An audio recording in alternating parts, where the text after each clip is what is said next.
What's going on, Philadelphia? Hello, everybody. It is Bell and the Birdmen. Welcome back to a wonderful Thursday show. I am John Barchett, along with the beautiful Vince Quinn.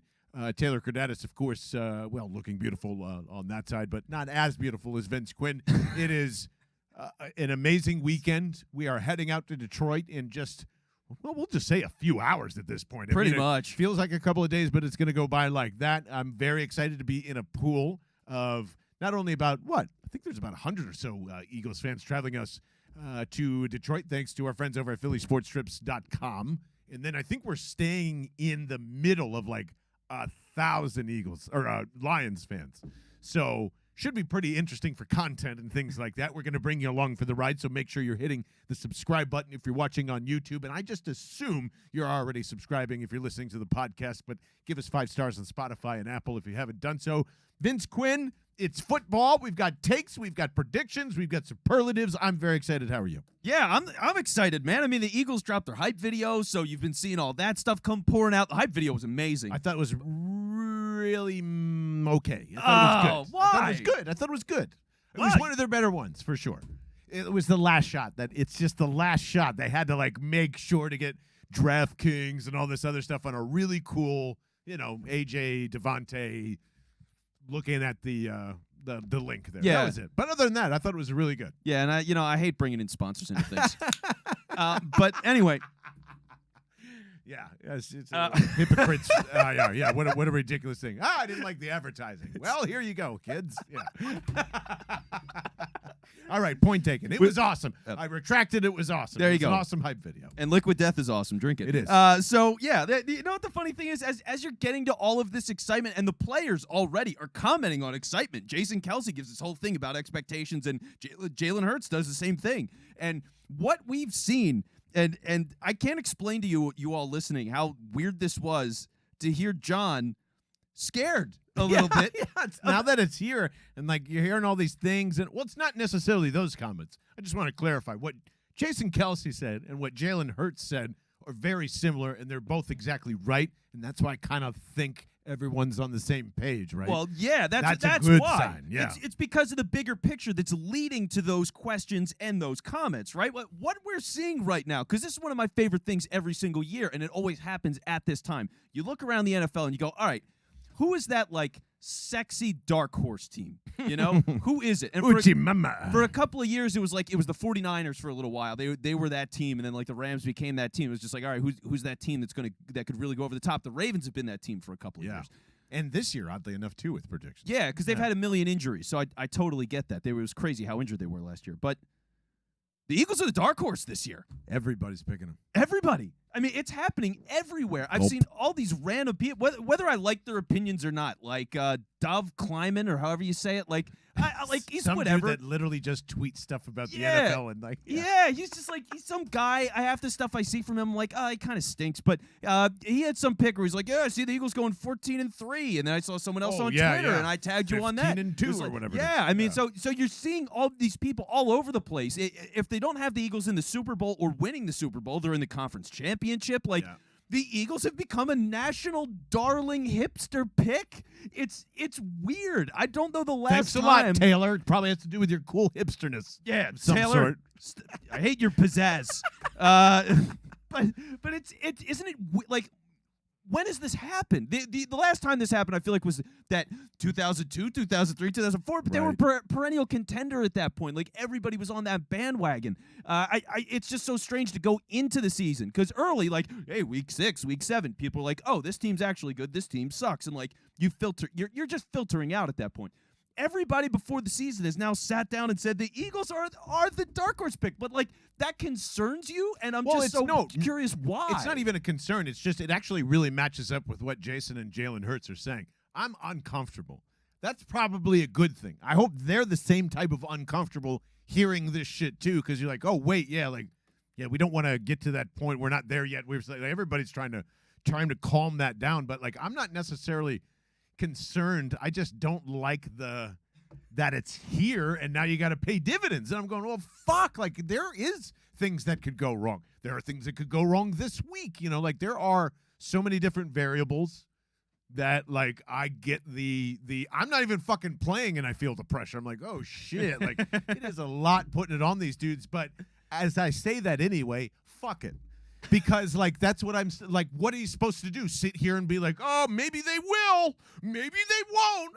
No, this team is fucking good. You have convinced me every step of the way. I've convinced you every step of the way of like, yeah, there's these nuances that we're not quite sure of. You like that's why I can't wait for you to see the involvement of Jordan Davis against Detroit just from the jump to kind of make that hype a little more. And that's what I think this Eagles team needs to see too. A little more hype from their rookies. They need to see Devontae Smith climb out of that second hold. And stating the obvious, we want to see all the great characteristics of Jalen Hurts come through his arm, come through his legs, the execution, all this other stuff. But like, did you catch this? And maybe I'm wrong on this.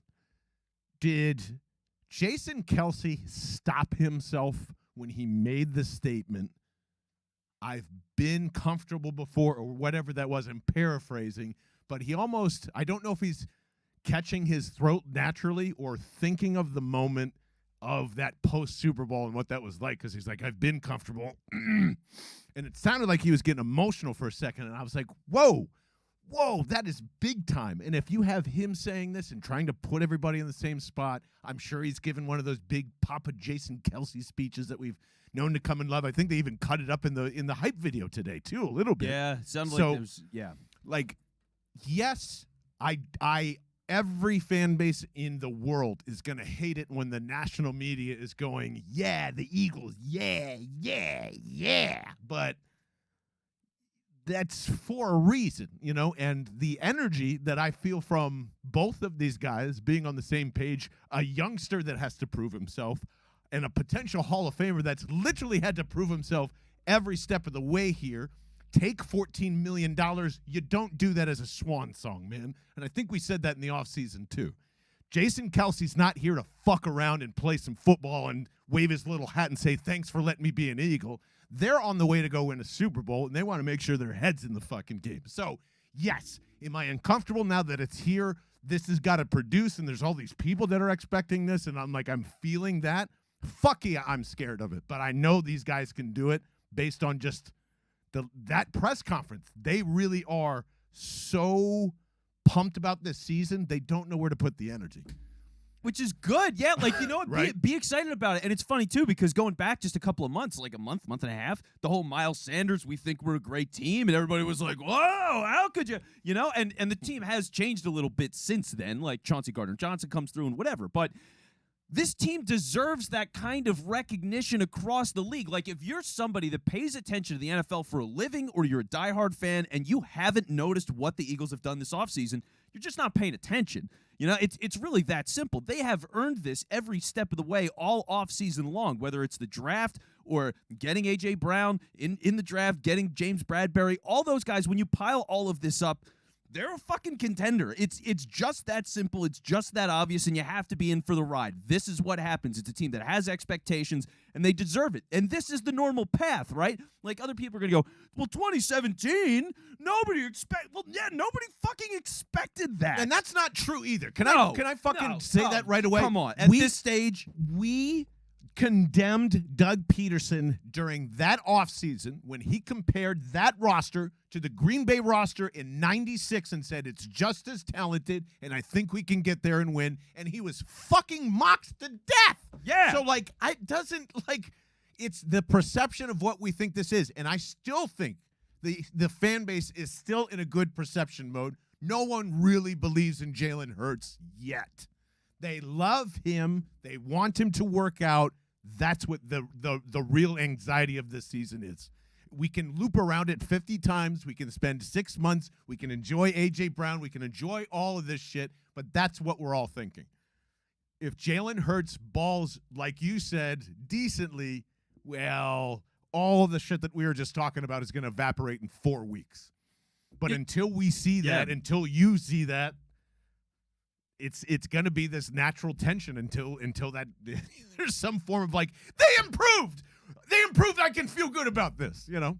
Yeah, you know, passes over the middle. But outside of that, it's funny too, because even thinking about again like how good this roster is and the fact they deserve that dark horse recognition right now, because like Hurts isn't proven, Sirianni's not proven, Gannon's not proven. It's all theory still. Yeah. Like they're all so young. So to look at this and go, okay, well, even if Hurts isn't that guy, it could still be a Jimmy Garoppolo scenario, and they could still be good enough to get to a Super Bowl where they were 5 minutes away. Like that did happen. They did get to the NFC Championship game last year with that guy. So can the Eagles be that level of good with this team? Absolutely. They deserve that kind of recognition, and frankly, I think they can handle it. You know, if this was a young team and it was just one of those things, like say they had a Trevor Lawrence type that was a quarterback and the rest of the roster wasn't so good, but everybody's just like, well, we saw it with Joe Burrow last year, and let me tell you, this guy's the next Joe Burrow, and like we're all in on the Eagles. They wouldn't deserve the kind of, you know what I mean? Like you're projecting so much on this team, but offensive line, defensive line, secondary, wide receiver, tight end, like there's so many good things here that it's just impossible to ignore. So can they be good enough? Do they deserve to be recognized like this? Can they as a locker room, as a coaching staff, handle the pressure? I think they can. It just really is in those core areas. Are they good enough, and can they stay healthy enough? And right now, clean sheet of health. And walking into the season, there's only Josiah Scott that's right now a limited participant. I would assume he'll be off it. So like 52 guys are technically football healthy already walking into this, which is a great sign. And then, you know, everything else you said, yeah, I don't think you can shy away from the expectation, the recognition, the fears that you have of, hey, yeah, people are expecting you to do some pretty good shit. And I don't know. I feel like we've been rotating that conversation a lot of the time throughout this offseason, which more or less is just saying, thank God that we're only 48 hours away, and now we can have some provability and all this buildup that we've been talking about here. It's just I haven't felt like this before in a very long time in terms of anticipation. Everyone's on the same page. No one's crazy for thinking this way. And wherever you kind of fit in between like a 9-12 win team, no one thinks this team is going to be awful. Very far from it. So if this team is awful, and the national and the local and everybody's got this wrong, what happened? What happened? Because it can't just be Jalen at that point. No. So that's a pretty easy thing to say. Like, that's where I can't – where's the thing that we're missing? Well, that's just disaster. It's Sirianni, Steichen. Because Right. that's the thing we don't talk about enough either. Like, Steichen's calling the plays. So – is he any good at it? I have no idea. I still have no idea. His whole thing was running the ball. That's what he was known for in I almost said San Diego, in L.A. with the Chargers. That's what he was known for. Yeah. He ran the ball all the time. People got pissed about it. He got cut out. He came over here. So, like, can he call a passing offense? Is he going to do a good enough job? I don't know. So, like, if those two things go wrong, it's an offensive league, and the defense is as great as I think it's going to be. I mean, you really do have to carry the team a bit. So, we'll see where all that goes. But just again, looking at overall of like, do they deserve this? Are they good enough? Is it fair? Should you feel bad about it? Like, I don't feel bad about it at all, because again, like we talked about this, and that's how strongly I've felt about this team, and it just feels good to see other people actually recognize it. Yeah. You know? And like, Taylor, how do you feel about all this? Well, I was going to say the dark horse hype team last season was the Rams, right? Like if we're all because they were, you know, and I'm sure everybody had takes on, you can't build this way, you can win a Super Bowl this way, you can't. So, yeah. Everybody was still saying, oh, I don't know about Matthew Stafford, and then here they are, defending champs. Yep. Just hanging out, ready to get their ass kicked by the Bills tonight. That's what I'm assuming happened. And if I'm wrong, we'll just edit that out. I think it's a great place to be. Like, it's everyone thinks they can go do this thing. We think they can go do this thing. Cheers, everybody. Yep. And that is a good palate cleanser for not only Thursday, but, you know, getting into kind of what we want to get into on Friday too. So if you're listening and watching this now, we're fully going to break down the Lions, just like I'm going to break down this wonderful Liquid Death can, man. I am so excited for a multitude of different reasons of Liquid Death being back with us again this year. But the fact that we can have 3 pallets of this at our tailgate in Washington, that we're probably going to sneak a good amount of this to Detroit this weekend.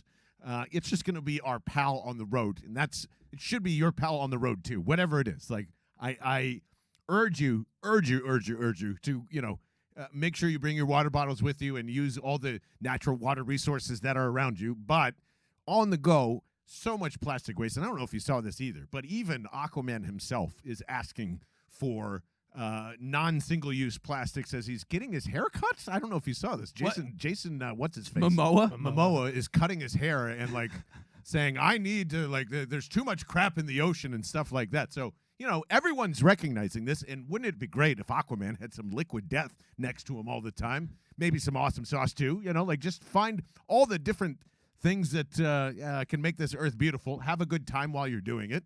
And stop using plastic water bottles, you fucking assholes. Go to Liquid Death, liquiddeath.com/Bell to murder your thirst. Get free shipping on every single case that you order. Helps them, helps the podcast, and, of course, absolutely murders your thirst in every which way. And need a call, actually, from you, from all of the different tailgates. I want a flavor selection from you guys. 215-509-5833. Jump in our Discord at bellandthebirdmen.com. Lime, mango, berry. Which one do you want to see more of at the Jacksonville tailgate? We can definitely say that. So on October 2nd, when Doug comes into town, which flavor do you want more of? I keep getting the severed lime flavor. By the way, Mike from Liquid Death did yell at Wawa for me today on Twitter, which I really appreciate. Saw that. That was great. But shout out to 7-Eleven and everybody else who does carry this can. So thank you very much for that. Wawa, get your shit together. And more importantly, Vince Quinn, I'm very excited for Eagle superlatives, some predictions, some things that we can kind of go around the horn here with. So where should we start? Honestly, I think there's a good batch of stuff to get into this season. Yeah, because I've got some NFL storylines or whatever we can get into a little bit before we close out. But first, just a couple of fun questions, scenarios around the Eagles, and just getting a feel for the season before we really dive into deep analysis tomorrow with the matchup. Yes. So first off, Jalen Hurts, is he the leading rusher for the Eagles at the end of this year like he was last season? I'm going to say no, because if he is, it's a bad year. So I'm going to go with no. I don't think he's going to be the leading rusher. Oh, you know what? See, think about it a little bit. It's because it doesn't. If Miles need to Sanders be, sucks, yes. Yeah, it doesn't need to be that high of a figure. I mean, I believe he led the team and he was somewhere in the ballpark of 750 with rushing yards last year. So he could. I mean, he could have 600 yards and lead the team this year. Yeah. If it's a mix of Gainwell, Scott, and then guys they call up on the practice Trey squad, Sermon and all that. and then Miles Sanders, but he's got injury stuff going on already. So yeah, I don't know. I think there's a real chance that Jalen Hurts is the leading rusher. Here's my other theory too. Is I know we've talked so much about a power back and having that guy, but they don't have one that's active currently, right? Isn't Sermon on the practice squad? Yeah, for this he'll probably be on the practice squad. Yeah, so I think to some level Jalen Hurts is your power back right now. Yep. He did bulk up a little bit. You can do the goal line stuff where he just takes a draw, he's sneaking it, whatever. So he might just be the guy. I think the rushing production could be really high, and there is a good chance that he's the leading rusher if he's healthy, he's the leading rusher by the end of this season. 784 last season. There you go. 784. How many attempts do you think he had? Oh man. On I wonder if they count scrambles as attempts, right? Yeah, because he's getting past the line. The of number scrimmage. I'm looking at, they better. On 51 carries. Oh man, I'm gonna say 60 carries, 70. Is I it? don't know.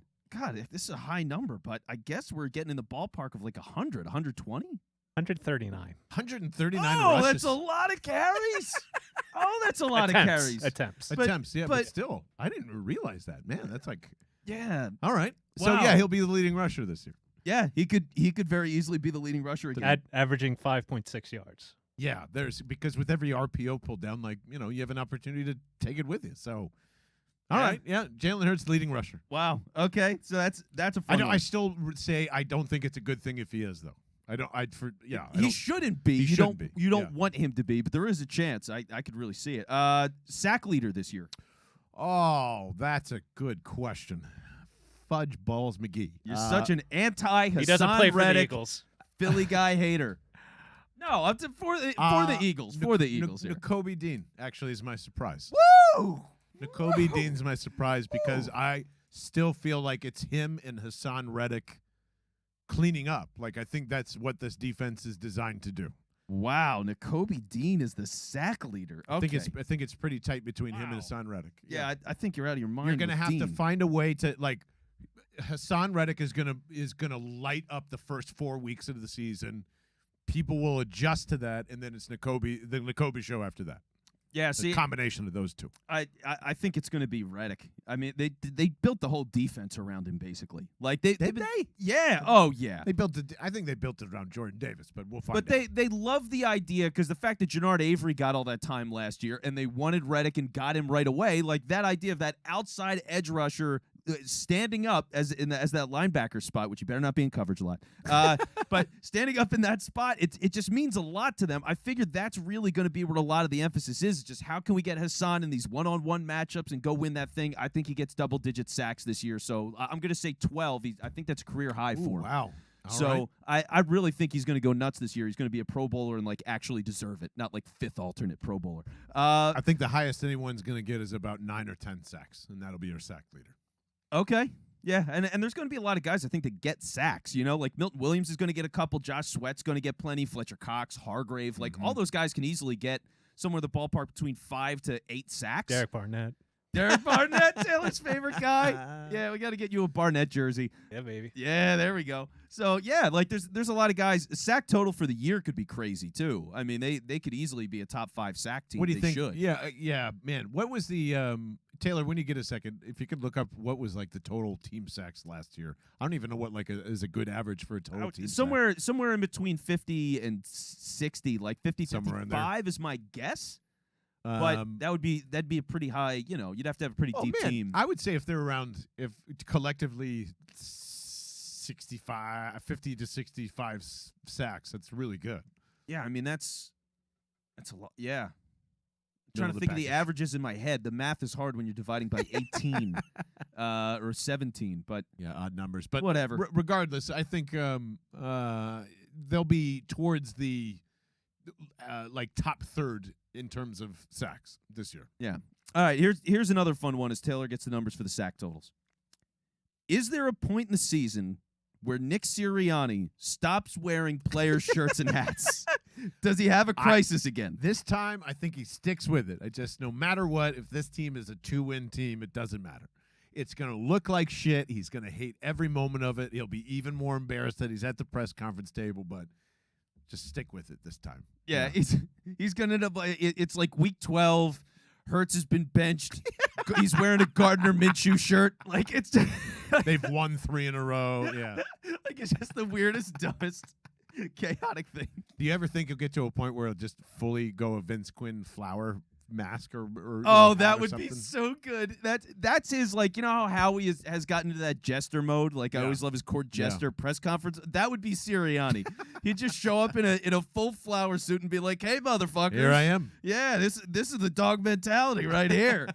Woof woof. So yeah, I can totally see that. That would be fucking awesome. Yeah, I think he's going through with it. I think he gets through it too. I don't think he's gonna crumble this time. I think he learned his lesson. All right, let's see. Here's my last one I've got, and then we can get to some NFL stuff after this. Okay, good. If they trade for one position this season, what is it? Oh, man. A pass rusher. I think it's whatever it is in their system. I think it's another end. I think it's another outside linebacker, but it's something like that. I don't think they touch the secondary. Probably not. And I don't think anybody be really available. The only other thing that I could see is on DeAndre Hopkins, because the Cardinals are just a shit show. And you just go, fuck it. He's coming back week 7 or 8 off the suspension. You make a deal with the Cardinals and say, giddy up. Quick side note, mid-season Hard Knocks with the Cardinals. Amazing team to pick. Yes, please. They've been hot for the first 2 months of the season. I think that happens again this year. And they start filming near the end of November, so they'll get right at the downfall of the Arizona Cardinals. That would be phenomenal. That would be so much fun. I don't know if they can afford Hopkins. Like, cap-wise. I don't know if that can work. What are you talking about? They just made $7 million off of restructured Lane and $8 million. Would I want DeAndre? I mean, that's a total fuck it. Yes, yeah, but I just don't know how that works. It's either a fuck it. I think it's that level if they make a trade, though. I think it's big or it's nothing. Edge rusher, I'm totally with you. They go all in. They go, all right, let's get whatever this year's Von Miller is, and let's go get that guy and bring him in. So that could be one side of it. And then obviously the other spot's just running back. Yeah, they're like the Kareem Hunt stuff is floating out there. I know people don't like it, and it's an ugly issue, but if he's available and they're trying to win the Super Bowl, I don't think Howie gives a fuck. I don't think the fan base would really care that much outside of a couple of weeks either, but. Yeah, I don't. I mean, not that I'd really welcome Kareem Hunt here and be like, "Yay!" But I don't know. Yeah, I don't think they end up trading for one. I just don't. They already kind of have. That was it.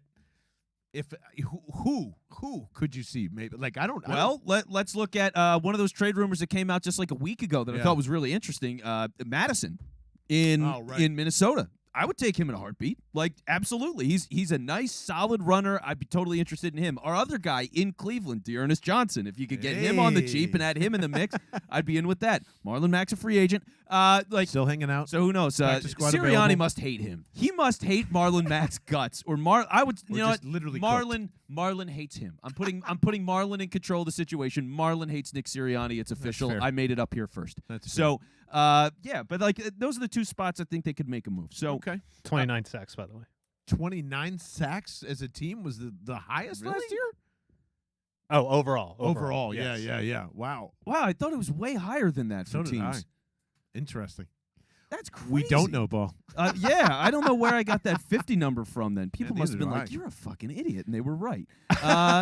So I'm sorry for that. There you go. Whoopsie daisy. Yeah, but all right, let's what else we got on there? I want to get to some NFL stuff in a moment. I do want to mention, as we're going to this Detroit trip, Saturday, Firebird Tavern in Detroit. If you're out in Detroit, you want to hang out with us, drink some beers, whatever, Firebird Tavern in Detroit, 6 p.m. We're going to be hanging out and just having a good time. That's all it is. Vince does this, and if you bought one of the trips for Philly sports trips or you're thinking about it, he does this literally every single trip.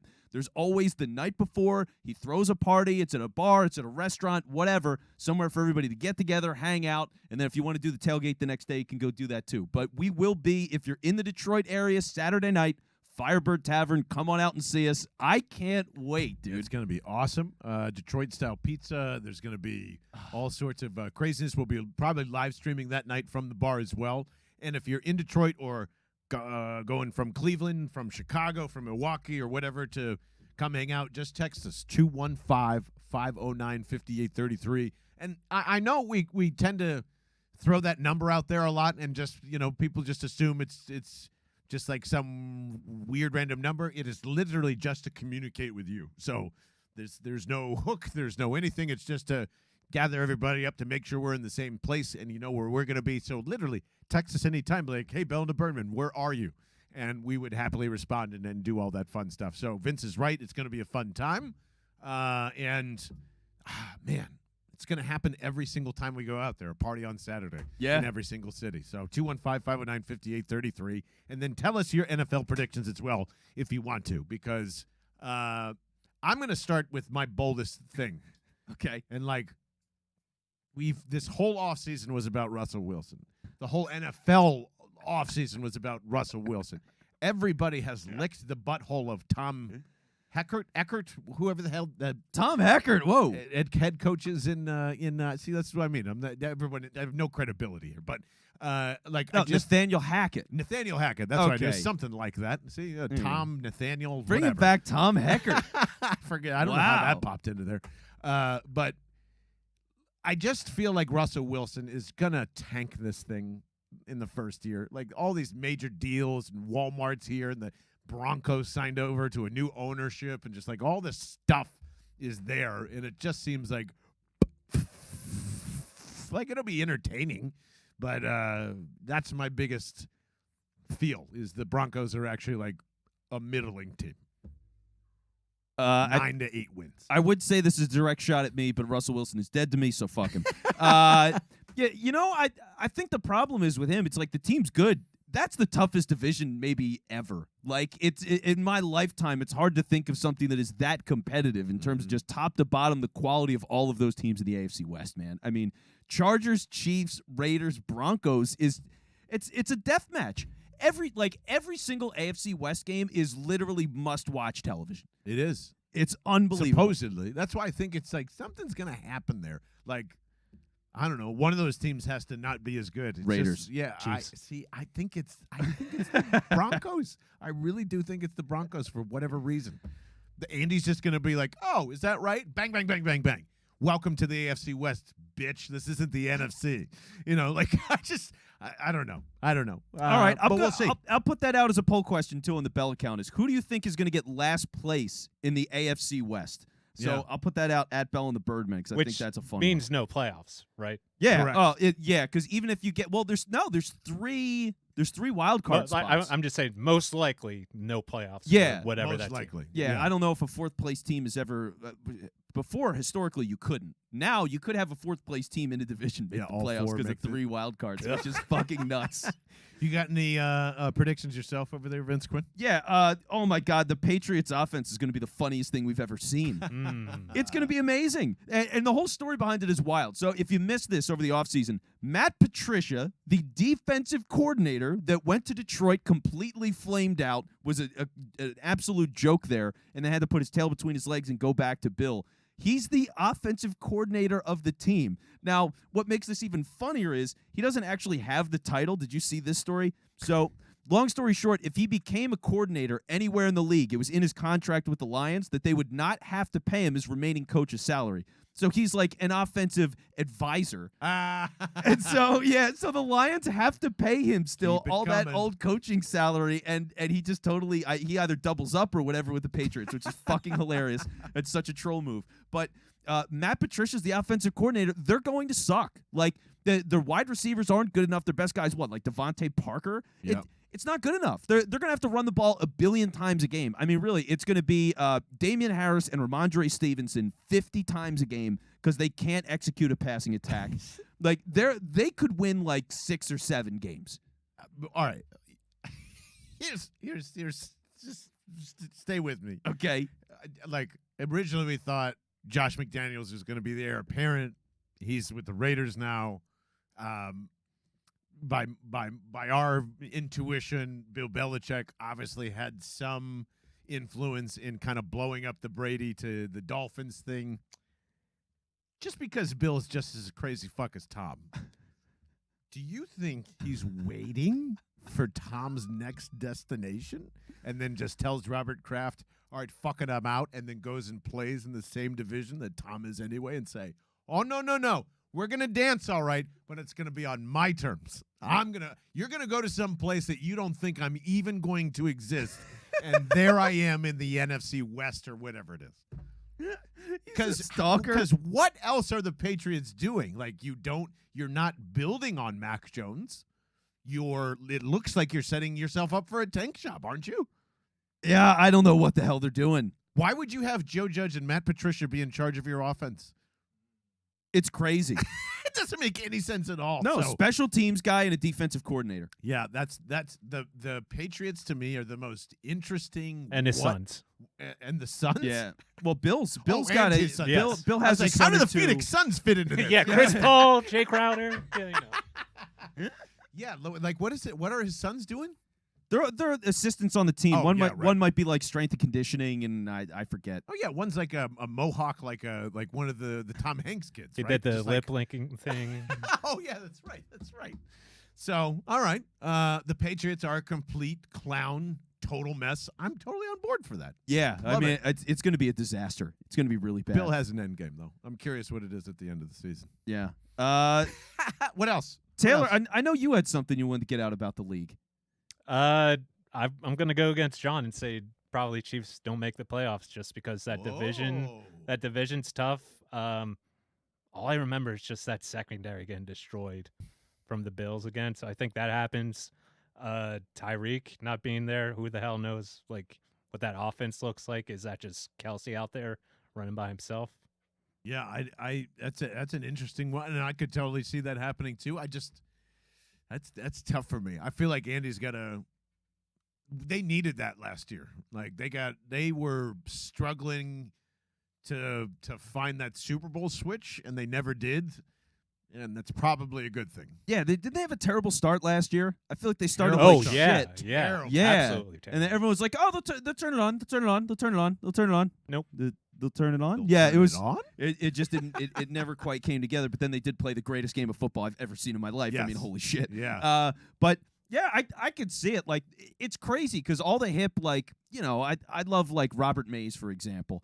And all the guys that he talks to, they're like, yeah, man, Juju Smith-Schuster, like, he's going to blow up this year. So I guess that's like hipster. Yeah, that's like deep NFL hipster shit is Juju is going to absolutely go off. But I don't know. Yes, I think Tyreek's still going to have a much better year than he is and in a Oh, much yeah. worse situation, probably. And that's the tough thing. It's like when you don't have Tyreek Hill, who's so fast and stretches the field further than anybody, and now Kelsey has to play within that as the primary defensive focus. I don't know. I mean, they have to redesign a lot. And the running backs are not great. Like, there's a lot of faith in a guy who's a 7th-round rookie, maybe, like Pacheco or something like that. I don't know. Good luck. Yeah, Have you seen all the talking Tyreek Hill's been doing in Miami? By the way, a lot. like, Has did, he? Did he? A lot of talking. Did he have to shut up for what 5 seasons he was there? He couldn't say anything. I guess not. In Miami, they don't care. Like, I guess once Jimmy Butler need gets down it. there, yeah. Like nobody's listening to Tua. No. Yeah, no. Nobody's listening to Tua.